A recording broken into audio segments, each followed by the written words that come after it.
विश्वानि देव सवितर्दुरितानि परासुव यद्भद्रं तन्न आसुव।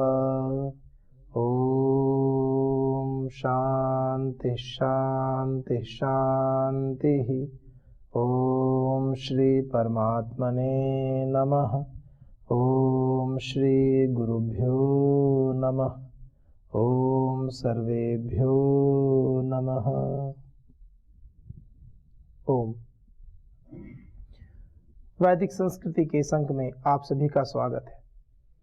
हम अग्निहोत्र विषय पर चर्चा कर रहे हैं कि मनुष्य के जीवन में आध्यात्मिक आदर्शों को स्थापित करने के लिए और अपनी दैनिक जीवनचर्या में किस प्रकार से हम इस पथ पर आगे बढ़ें, हमारे समस्त कर्म यज्ञीय कर्म हो जाए, हमारे समस्त कार्य हमारे द्वारा किए जा रहे जो भी अनुष्ठान है वो समस्त अनुष्ठान दैवीय हों, पवित्र हों।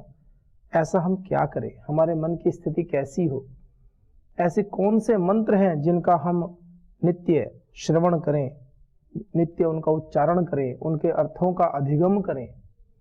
तो इस विषय में हमारे ऋषियों ने एक बहुत अच्छी प्रक्रिया स्थापित की है कि आप प्रातःकाल उठ करके ब्रह्मयज्ञ कीजिए, संध्या के मंत्रों का पाठ कीजिए, नहा धो करके आप अग्निहोत्र का अनुष्ठान कीजिए।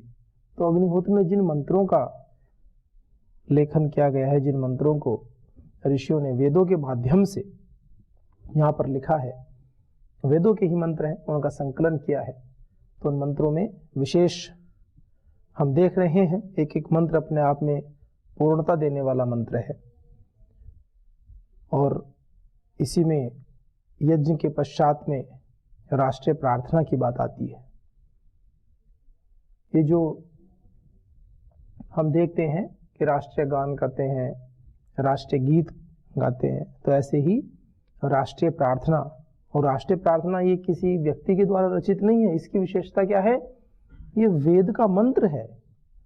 और आप स्वयं देखिए यजुर्वेद के इस मंत्र में 22वें अध्याय के 22वें मंत्र में एक बड़ा सा मंत्र, जिसमें राष्ट्र में कैसे हमारे चतुर्वर्णाश्रम धर्म की व्यवस्था होनी चाहिए, किस प्रकार से इस राज्य में ब्राह्मण, क्षत्रिय, वैश्य, शूद्र की व्यवस्था होनी चाहिए, किस प्रकार से उनके कर्मों का निर्धारण होना चाहिए, और राष्ट्र के लिए उन्नति की जो भावना है और राष्ट्र के लिए उन्नति के जो सोपान हैं, उसमें इन समस्त वर्णों का अनुदान सुनिश्चित होना चाहिए, योगदान सुनिश्चित होना चाहिए। इस विषय में कितने सुंदर मंत्र की व्याख्या की गई है, कितना सुंदर मंत्र इसकी रचना की गई है। क्या मंत्र है ये आपको पता ही है, आप तो रोज पाठ करते ही हैं। जीवन का ये भी अद्भुत सौभाग्य है कि हमें इस जीवन में इतने सुंदर वातावरण में और ऐसे वेदों के मंत्रों का उच्चारण करना, वेदों के मंत्रों का अर्थ अधिगम करना और इस दिनचर्या में जीना, ये सहज नहीं मिलता है। ये स्वयं इस बात का द्योतक है कि हमने पूर्व जन्म में बहुत ही अच्छे कर्म किए हैं, ईश्वर की कृपा के पात्र हम बने हैं। तो इस जन्म में भी हमें अत्यंत कृतज्ञता पूर्वक गुरुजनों के प्रति, परमात्मा के प्रति, माता पिता के प्रति अत्यंत आदर सत्कार का भाव और बहुत अच्छी शुभकामनाएं प्रेषित करते रहना चाहिए। कहीं ऐसी जगह जन्म हो जाता है कि जहां वेद तो छोड़ो, संस्कृत की भी बात नहीं होती है, वैदिक शक्तियों की बात नहीं होती, पूरा जीवन संघर्ष में, और पूरा जीवन ऐसा होता है बस भोजन प्राप्त करने के लिए ही पूरा पुरुषार्थ करना पड़ता है। ऐसी स्थिति भी होती है, आप देखते ही हैं समाज में। कुछ व्यक्ति के जीवन का केवल उद्देश्य होता है कि भोजन मिल जाए, बस पूरा दिन मेहनत करते हैं, कोयले की खानों में मजदूरी करते हैं। कितना भीषण कर्म है वो। कई कई 100 फीट गहरे खानों में जाते हैं और थोड़ी बहुत मजदूरी मिलती है। अपने घर का बड़ी मुश्किल से पोषण कर पाते हैं, लालन पालन कर पाते हैं, दम घुट के मर भी जाते हैं। कई बार ऐसा होता है कि जो खाने होती हैं कोयले की, वो मार्ग बंद हो जाता है, क्योंकि वे अंदर से खोद रहे होते हैं, भूमि के अंदर जाकर के खोद रहे होते हैं, तो कहीं कहीं चूंकि भूमि के अंदर है, कहीं से पानी आ जाता है, कहीं कोई मार्ग बंद हो गया, टूट गई दीवार, कुछ हो गया, गैस लीकेज हो जाती है। आप सोच कर देखिए, केवल जीवन जीना ही तो उद्देश्य है ना। और हम कैसे वातावरण में हैं? निर्भय। वेद का मंत्र कहता है अभयम, अभय की बात करता है। अभयम प्रस्ताद भयम अग्रात भय, मित्राद भयम अमित्राद भयम, सबसे अभय रहो। उस अभय होने की बात जो वेद में कही है वो हम अनुभव करते हैं। एक ऐसे सुरक्षित वातावरण में जहां समस्त इंद्रियों के जो विषय हैं वो हमें बाधित नहीं करते हैं। ये बड़ी बात है, बहुत बड़ी बात है। वर्तमान समय में आप समाज में जाएं और आप इस विषय की ओर केंद्रित हो जाएं कि इंद्रिय जन्य विषय मुझे बाधित ना करें। आप कितना ही जोर लगा लो, कहीं ना कहीं कोई ना कोई दृश्य ऐसा उपस्थित हो जाएगा। मैं केवल एक दृश्य की बात नहीं कर रहा हूं। दृश्य कहने से तात्पर्य केवल आंखों का ही विषय नहीं है। कानों का अपना विषय होता है, स्पर्श का अपना विषय होता है, जीवा का अपना विषय होता है। नजरें जहां देखो तो वहां आपको विषयों में अनुरक्त नजरें दिखाई देगी। दृश्य बाधित होता है। कानों में पता नहीं कैसे कैसे शब्द सुनाई देते हैं। कोई कुछ व्यक्ति लड़ रहे हैं, या कोई कार्य कर रहा है, कोई इधर उधर की बातें कर रहे हैं ना चाहते हुए भी। एक तो होता है जानबूझकर उन विषयों में लगना, एक होता है ना चाहते हुए भी आप केवल जा रहे हो, चल रहे हो, वहां पर रह रहे हो, तो भी ऐसे ऐसे विषय, ऐसी ऐसी बातें सुनने को मिलती है। साधक को उनसे बचना पड़ता है। यह भी साधना की एक अवस्था है, मैं उसका निषेध नहीं कर रहा हूं, क्योंकि अंततः तो सेवा करने समाज में ही जाना है। पर एक अवस्था ऐसी भी आती है, पर वो जाना कब होता है? तो इस विषय में महर्षि दयानंद सरस्वती जी ने कितना सुंदर कहा। संसार का उपकार करना इस समाज का मुख्य उद्देश्य है, अर्थात शारीरिक, आत्मिक और सामाजिक उन्नति करना। पहले शारीरिक उन्नति आवश्यक है, आत्मिक उन्नति आवश्यक है, और उसके बाद विषय हुआ तो सामाजिक उन्नति। शारीरिक और आत्मिक उन्नति, शारीरिक उन्नति, आत्मिक उन्नति, ये दो जो सोपान है, और सामाजिक उन्नति तो परिणाम होता है। फिर आपको करनी नहीं पड़ती है, फिर आपके द्वारा किया गया कार्य स्वाभाविक रूप से ही वो आत्मोन्नति का कार्य होता है।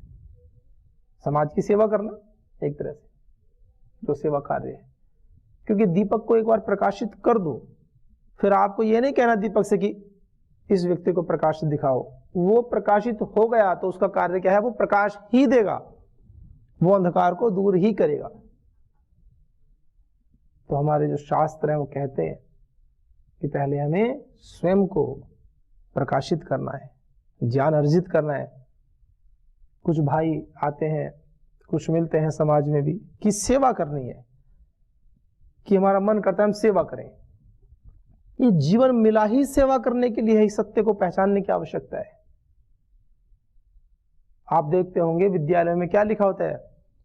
शिक्षार्थ आइए, सेवार्थ जाइए। शिक्षा का तो उद्देश्य ही यह है कि आप सेवा के लिए तैयार हो जाएं, और समस्त शास्त्रों का भी संदेश यही है कि ईश्वर की प्राप्ति बिना कर्म के नहीं हो सकती है। कर्म को छोड़ दें ऐसा तो संभव ही नहीं है। कार्यमेव, करना ही है नियत कर्म, ऐसे कहा श्रीमद् भगवद गीता में। कार्यम एवं, करना ही है, बच नहीं सकते। और कोई भी ऐसा व्यक्ति नहीं जो कर्म ना करे। हाँ, छोटे मोटे तो दोष लगते रहते हैं कर्मों में, सर्वारंभा ही दोषेण, ऐसे कहा। सभी कार्यों में कुछ ना कुछ दोष तो छोटे मोटे लगे रहते हैं। तो इसका मतलब स्वाभाविक कर्मों को छोड़ दे ना, निषेध किया। छोटे मोटे दोष का मतलब क्या है? जैसे वे गेहूं पिसवाने गए, कभी कुछ कहते हैं ना, आटे में घुन पिस गया, ऐसे कभी बोल देते। रेयर केस में कभी हो गया होगा। कृषि करते हैं, कुछ केंचुए हैं या कुछ छोटे छोटे जीव जंतु हैं, कुछ उनका मोक्ष हो जाता है। बैल हैं, चल रहे हैं, खेत में जुताई चल रही है, तो क्या होता है, जब खेत में जुताई चलती है तो बगुले आ जाते हैं। अब एक तरफ से तो एक का पेट भर रहा है, दूसरे के तो प्राण जा रहे हैं, तो उसमें पाप और पुण्य दोनों ही हो रहे हैं। तो बगुले की दृष्टि से तो पुण्य हो रहा है, क्योंकि जो भूमि कल्टीवेट करते हैं, खोते हैं, तो उसे नीचे की ऊपर आती है, तो जो जीव जंतु छोटे छोटे वो ऊपर आते हैं, बगले को दिखाई देते हैं, वो खा जाते हैं उनको, और जो नीचे से ऊपर आते हैं वो तो उनका तो प्राण गए। तो इसका दोष भी किसान को लगेगा फिर तो, कि भाई मेरे क्या तो किसान नहीं ना, किसी का घर फोड़ दे, चींटी का घर बना हुआ है, हल चला दिया वहां पर, उसका तो घर टूट गया। तो इसलिए कहा कि सभी कर्म निष्पाप कर्म नहीं है समाज में। हम श्वास लेते हैं तो भी सूक्ष्म जीव मर जाते हैं। तो ये जो जैन संप्रदाय में, जैन परंपरा में, वो चेहरे पर क्या करते हैं, मास्क लगाते हैं। यहां मैं सत्य असत्य गलत सही की बात ही नहीं कर रहा हूं, एक जनरल बात कर रहा हूं, एक सामान्य विचारधारा की। तो उनकी विचारधारा के पीछे का भाव क्या है कि हमसे किसी भी प्राणी की भूल कर भी हिंसा न हो, ये भाव लेकर के कि मुंह से हम बोलेंगे, मुंह से भी जो वायु निकलती है गर्म तो होती है, गर्मियों में भले ही पता ना चले, लेकिन जाड़ों में तो मुंह से गर्म वायु निकलती है, उसका पता चलता ही है। वाष्प निकलती है तो गर्म होती है, तो भाप जैसा निकलता है, और कोई के हाथ ठंडे होते हैं तो वो भी ऐसे फूंक मार के गर्म करता है, तो इसका मतलब हवा तो गर्म है ना, अंदर से टेम्परेचर होता है, गर्मी है ही। तो वही कहते हैं जो सूक्ष्म जीव होते हैं वो जो मुंह से हवा निकल रही है इसके संपर्क में आने से मर जाते हैं। सही बात है, मरते ही है, इसमें कोई बात है ही नहीं। तो बात कहने की ये है, तो जो विचारधारा है, यानी कुछ ना कुछ तो दोष, कुछ ना कुछ तो होते ही है ना, ऐसे ये बात है। तो वो इस परंपरा को निभाते। तो बात ये कह रहा हूं कि कर्म भी कैसे करें, सेवा कैसे करें, इसके लिए ज्ञान बड़ा आवश्यक है, और ज्ञान अंततः है सेवा के लिए, ये भी समझने की बात है। तो इसलिए प्रारंभिक अवस्था में ऐसे सुंदर वातावरण में रह करके यदि हम अपने इंद्रिय संबंधी समस्त विकारों से बचे हुए हैं, ना तो हमारे कान में कोई एक शब्द जा सकता है ऐसा जो निषिद्ध हो, जो साधक की साधना में बाधा उत्पन्न करे, ऐसा वातावरण है। इसके लिए आपको पुरुषार्थ नहीं करना होगा। जहां रहते हैं इतना सुरक्षित वातावरण है, इसके लिए परम श्रद्धेय श्री गुरुदेव परम श्रद्धेय आचार्य श्री जी का को कोटिशय नमन है, उनको अभिनंदन है, उनका वंदन है कि उनके आशीर्वाद की छाया में, सात्विक छाया में हम सभी फल फूल रहे हैं, पुष्पित पल्लवित हो रहे हैं, अपने अपने अनुष्ठानों को आगे बढ़ा रहे हैं, पूरा कर रहे हैं। ये कितनी बड़ी बात है। माता पिता बच्चों को घर परिवार में वातावरण दे सकते हैं, समाज में व्यक्ति सड़क पे जा रहा है उसको अच्छा वातावरण मिले, कैसे निर्धारण करेंगे? ये बड़ी बात होती है। और पतंजलि योग पीठ के कोई अतिशयोक्ति की बात नहीं है, जितने भी परिसर हैं वो समस्त दिव्य आचरणों से भरे हुए हैं, परिपूर्ण है। गेट पर घुसने से पहले एंट्री, कोई भी निषिद्ध व्यक्ति प्रवेश नहीं करेगा। परिसर के अंदर आप सब भी साधक हैं, कितने वर्षों से यहाँ हैं, किसी के भी कान में कोई भी ऐसा शब्द जो हमारी साधना में बाधा पहुंचाने वाला हो कभी नहीं आता, और तो और मन में ही नहीं आता कभी। समाज में देखिए आप, कोई छोटे छोटे कार्य करते हैं तो छोटे से कार्य कम करें, गालियां पहले निकालते हैं। छोटे छोटे कार्यों की बात बता रहा हूं, गालियां पहले निकालते हैं, और उनको ऐसा लगता है कि बिना गाली दिए तो काम ही नहीं होता। परम श्रद्धेय श्री स्वामी जी पूरे राष्ट्र में इतना परिवर्तन कर दिया, कितना बड़ा योग का, आयुर्वेद का, स्वदेशी का कार्य चल रहा है, पूरी पूरी चिकित्सा पद्धति का विकल्प प्रस्तुत कर दिया है पतंजलि वेलनेस के माध्यम से। और कैसे सुंदर शब्दों का प्रयोग करते हैं, जिनको सुने तो एक अतिशयोक्ति की बात कहने को हो जाती है, बाकी बात तो सत्य है कि मुर्दा भी खड़ा हो जाए। इसका मतलब क्या है, जो अत्यंत रोग से पीड़ित व्यक्ति है उसमें भी प्राण का संचार हो जाए। जिसने अपने जीवन को बिल्कुल मृतक के समान मान लिया है कि मैं तो मर गया, अब मेरा कुछ नहीं हो सकता, निराश हताश हो गया है, वो भी परम श्रद्धेय श्री गुरुदेव की वाणी सुनता है तो उसके अंदर भी उसके रक्त में भी उबाल आ जाता है, समस्त नकारात्मकताएं, समस्त निराशाओं से पार चला जाता है, समस्त बीमारियों से दूर हो जाता है, संकल्प शक्ति प्रज्वलित हो जाती है, संकल्प की अग्नि धधकने लगती है कि मनुष्य हैं हम परमात्मा की सर्वश्रेष्ठ कृति हैं, मनुष्य क्या नहीं कर सकता है, संकल्पवान है। जब ऐसी वाणी को सुनता है तो उसको लगता है कि मैं कुछ विशेष हूं, उसको पता चलता है कि पशुओं में और मनुष्य में अंतर क्या है, तो व्यक्ति अपने जीवन के लक्ष्य को पाता है और आगे बढ़ता है। तो ऐसे सुंदर वातावरण में रहते हैं, ये कितने सौभाग्य की बात है। तो आइए विषय पर आते हैं। तो जो वैदिक संस्कृति है और जो ये इतना अच्छा अनुष्ठान है कि प्रातःकाल से लेकर के पूरे दिन भर और रात्रि को सोते समय भी हम रात्रि में कैसे सोएं, इसके लिए भी उसकी पूरी तैयारी की जाती है। शाम को भी गायत्री जाप आदि करने के पश्चात में बैठ करके ध्यान आदि करके जब सोते हैं तो ऐसा कहते हैं, रात्रि में सोते समय किया गया ध्यान आपका 5 मिनट का 10 मिनट का नहीं होता है। यदि ध्यान करते करते नींद आ जाए तो वो ध्यान कंटिन्यू जब तक आंख खुले तब तक चलता ही रहता है। आपके अवचेतन मस्तिष्क में ईश्वर का ही ध्यान लगा रहता है। बस थोड़ी साधना को बढ़ाने की आवश्यकता है कि मन में अलग अलग विचार न आए। तो एक दिन ऐसा होगा कि आप ईश्वर के ध्यान में ही आंखें बंद करते हुए सोचते रहेंगे और जब आंखें खुलेंगी तो ऐसा लगेगा कि हाँ अभी तो भगवान का ही ध्यान कर रहे हैं। वो आपका ध्यान 10 मिनट की जगह 5 घंटे या 6 घंटे जो सोओगे वो ऐड हो जाएंगे उसमें, फिर वो आपकी निद्रा वास्तव में योग निद्रा बन जाएगी। इतने सुंदर वातावरण में इतने सुंदर परिवेश हमें मिला है और सही ज्ञान मिला है, ये भी बात है, सही ज्ञान मिला है, वैदिक शास्त्रों के अनुसार ज्ञान मिला है। कुछ संस्थाएं तो ऐसी हैं जो वैदिक ज्ञान को बताती ही नहीं है, उनको डर रहता है कि बच्चों ने यदि पढ़ लिया तो कहीं हमसे अलग ना चले जाएं। कुछ संस्थाएं, मैं नाम नहीं लेना चाहता, कुछ संस्थाएं तो ऐसी हैं वो ना तो वेद उपनिषद दर्शन शास्त्र किसी विषय श्रीमद् भगवद गीता रामायण महाभारत किसी भी भारतीय वैदिक दार्शनिक ग्रंथों का स्वाध्याय ही नहीं कराती, एक शब्द नहीं पढ़ाते। जबकि ये तो दार्शनिक ग्रंथ है, ये तो वेद मनुष्य मात्र के लिए ईश्वरीय वाणी है। लेकिन परम श्रद्धेय श्री गुरुदेव को देखो, वो कहते हैं पहले इसको पढ़ो।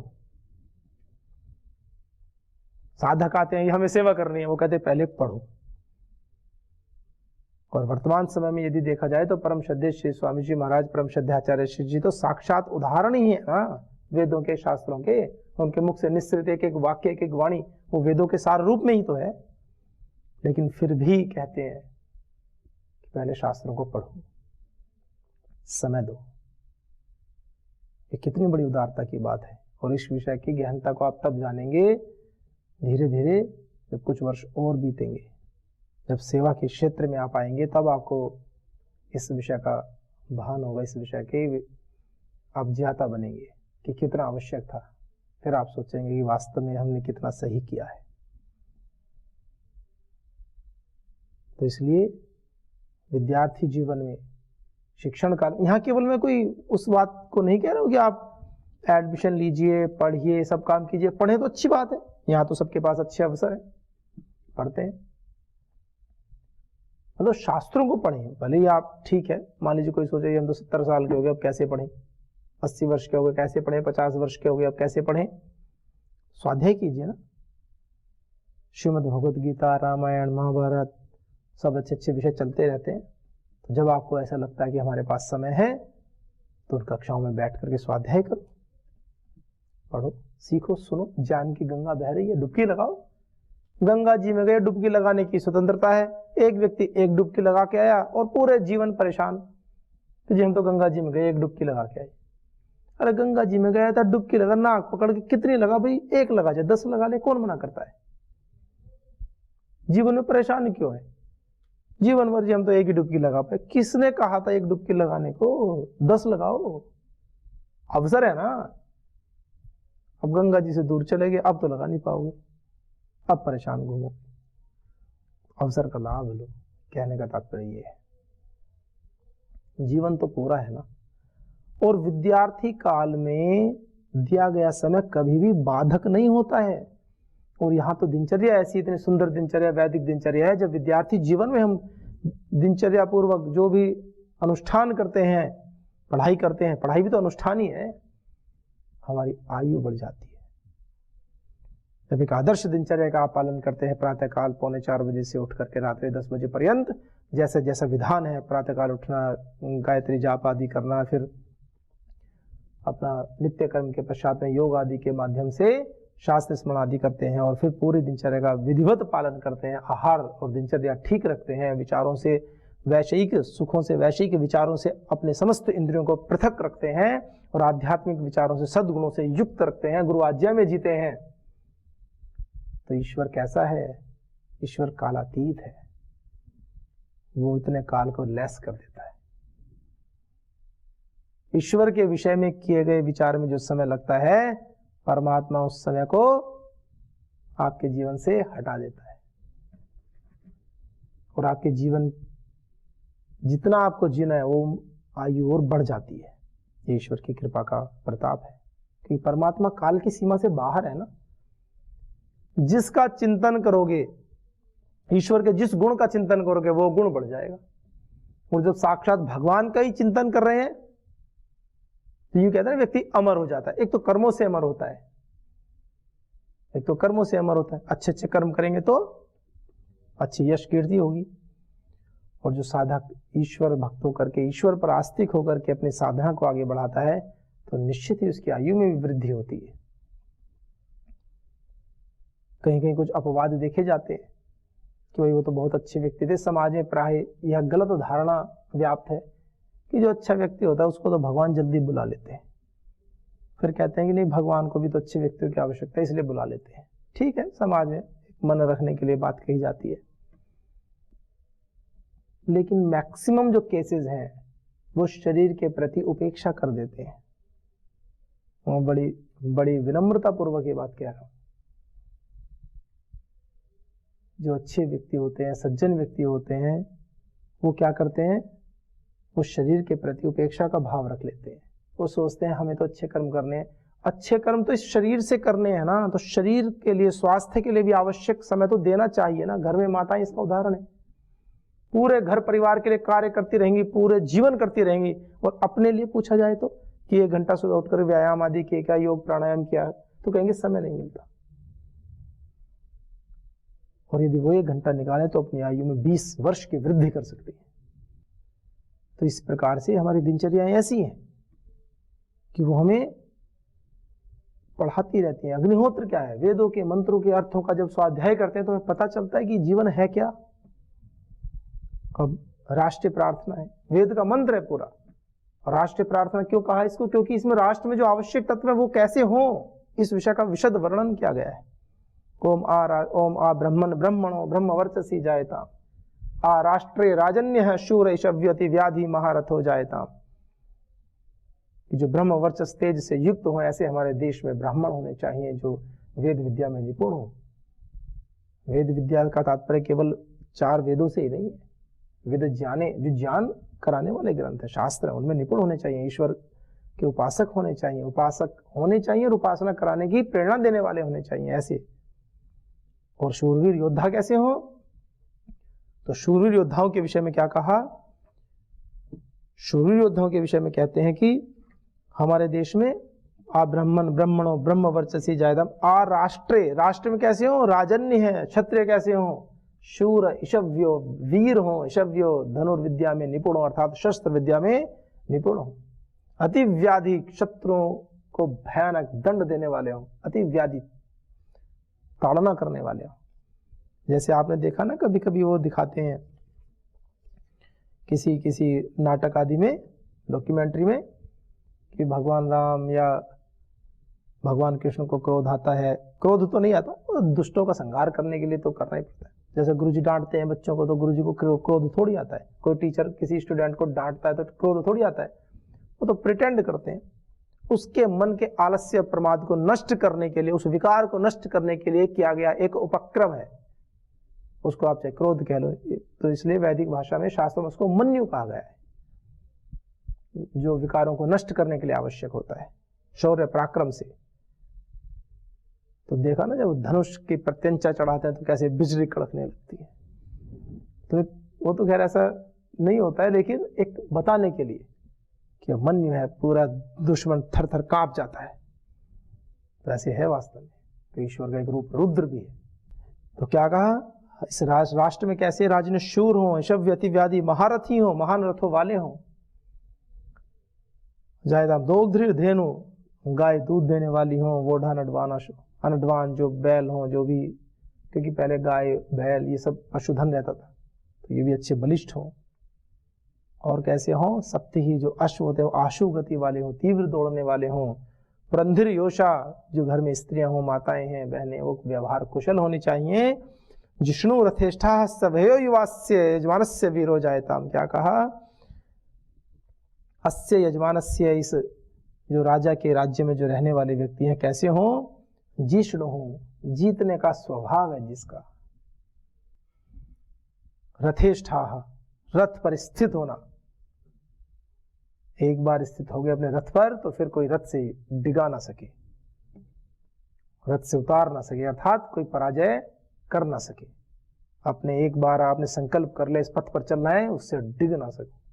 कोई परिस्थिति, कोई व्यक्ति, कोई विचार आपके पथ के सामने सम्मुख खड़ा ही ना हो सके, जो बुरा विचार है, जो बाधक है। सभेयो, सभा में, सभेयो कहते हैं जो सभा में सभ्य रूप से रहे,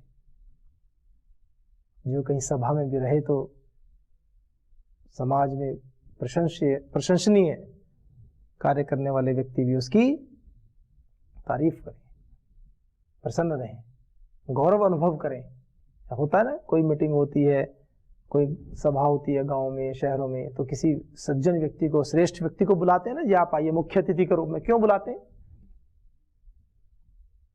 ताकि गौरव हमारा भी बढ़े। तो सभे, कैसा वीर हो वो, जिसको सभा में लोग बुलाएं, सभा में जो सुशोभित हो, ऐसा वीर होना चाहिए, ज्ञान से भी होना चाहिए। और युवा, ऐसा युवा होना चाहिए। तो इसका मतलब जो 70-80 साल के हैं वो क्या बूढ़े हो गए ना? युवा केवल शरीर की बात ही नहीं है, विचारों से, ज्ञान से, हमेशा। आचार्य चाणक्य क्या 25 साल के थे? आचार्य चाणक्य से बड़ा युवा कौन था? पूरे देश को, राष्ट्र को एकता के सूत्र में बांधा, और ऐसे विचार, ऐसी प्रखर युक्तियां, वेदानुकूल कि ऐसी क्रांति जिसके ऊपर रिसर्च जितनी की जाए उतनी कम है। इतने बड़े साम्राज्य को बिना युद्ध के पूरा परिवर्तन कर दिया। और सबसे बड़ी बात है, उस राज्य के जो विशेष योद्धा थे, उनमें से एक भी योद्धा को के जीवन का नाश नहीं हुआ। और उन समस्त योद्धाओं की निष्ठा आचार्य चाणक्य के अनुसार चंद्रगुप्त में हो गई। राजनीति का वैभव यदि देखना हो, राजनीति का गौरव यदि देखना हो, राजनीति की कुशलता यदि देखनी हो, नीति निपुणता यदि देखनी हो, आचार्य चाणक्य में देखो। तो ये विषय है, ये कार्य ये आगे चलेंगे भी। तो राष्ट्रीय प्रार्थना के विषय में, राष्ट्र के लिए हम सर्वस्व न्यौछावर करेंगे, इस भाव के साथ में अपने जीवन की उन्नति के साथ साथ हमारे द्वारा किए कार्य राष्ट्र हित में हो। और आध्यात्मिकता और राष्ट्रवाद तो जितना समझ में आता है, एक दूसरे के पर्याय जैसे ही लगते हैं। तो आइए हम सबके जीवन में शुभ हो, मंगल हो, इन प्रार्थना के साथ में आज के अंक को विराम देते हैं। ओम शांति शांति शांति। ओम श्री गुरुभ्यो नमः। ओम सर्वेभ्यो नमः।